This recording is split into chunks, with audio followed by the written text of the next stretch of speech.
I got my phone stolen yesterday.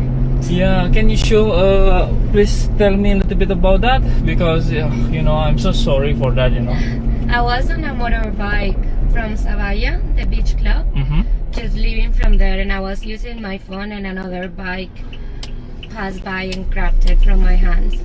From your hand? Yes. So you're driving or you as passenger? Passenger. Okay. Yes. Wow. This way? Yeah.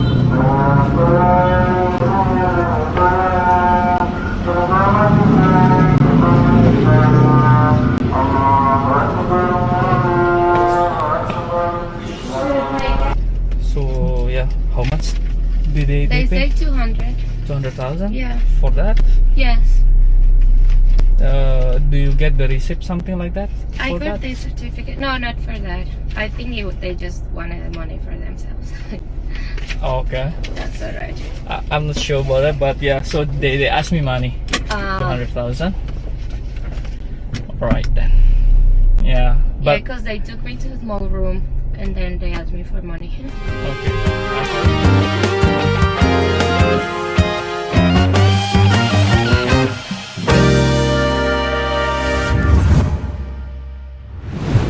Kembali lagi dengan program BTS Bang Togar Statement.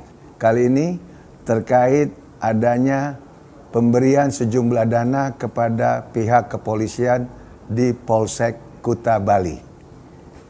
Saya, Advokat Dr. Togar Situmorang, sangat menyayangkan adanya satu warga negara asal Kolombia diduga dengan membuat TikTok dan diedarkan di dunia maya sehingga menjadi viral karena si WNA dari Kolombia ini merasa kehilangan handphonenya dan dikatakan dijambret. Makanya dia datang ke pihak kepolisian untuk membuat suatu laporan kehilangan handphone untuk dibawa ke negaranya sehingga mereka bisa mendapatkan klaim asuransi. Dengan satu catatan, dia telah memberikan sejumlah dana Rp200.000 kepada pihak SPKT Polsek Kute dan kasihan daripada petugas kepolisian SPKT Kute harus berhadapan dengan pihak Propam Polda Bali. Bahkan ironisnya ada temuan dan diduga adanya satu pelanggaran etik yang diterima oleh daripada petugas SPKT tersebut. Saya sebagai praktisi hukum harusnya di sini harus equal.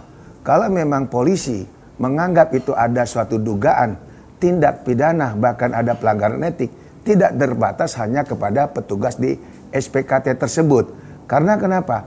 Ada pemberi, berarti ada penerima. Penerimanya oke, kita sudah clear, yaitu pihak kepolisian. Jelas itu salah. Karena apa? Polisi itu sebagai pelayan masyarakat. Dalam hal melayani, setiap masyarakat yang memang membutuhkan jasa pihak kepolisian itu wajib ditolong tanpa dipungut biaya. Karena polisi bekerja atas perintah undang-undang dan negara sudah menjamin hak-hak hidup daripada seorang polisi. Namun yang kita sangat sayangkan, sebagian masyarakat untuk mempercepat proses daripada keinginan pengurusan administrasinya, kadang-kadang juga mereka memperlakukan hal-hal yang hina. Salah satunya memberikan upeti atau memberikan sejumlah dana.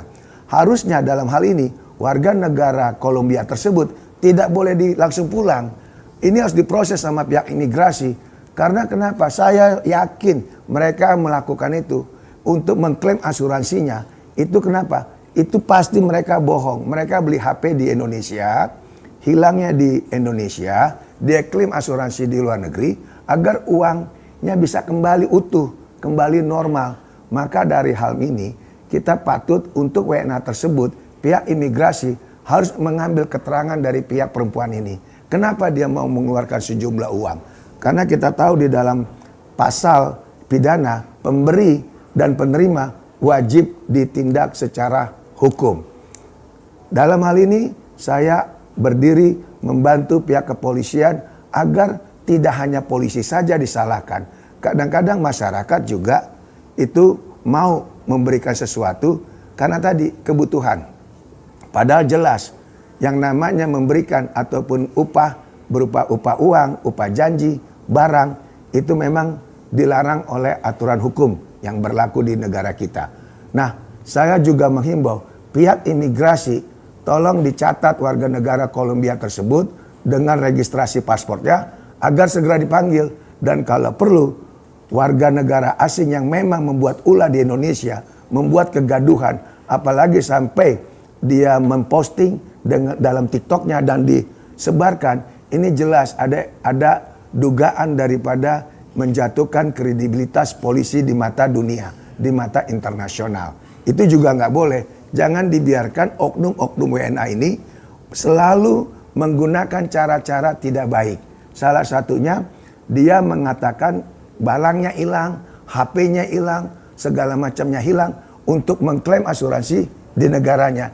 Itu adalah fenomena yang memang sering terjadi di Pulau Bali.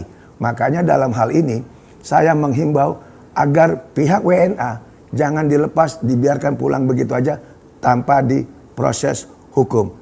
Saya Advokat Dr. Togar Situmorang dari program BTS Bang Togar Statement. Jangan lupa subscribe, like, dan komen.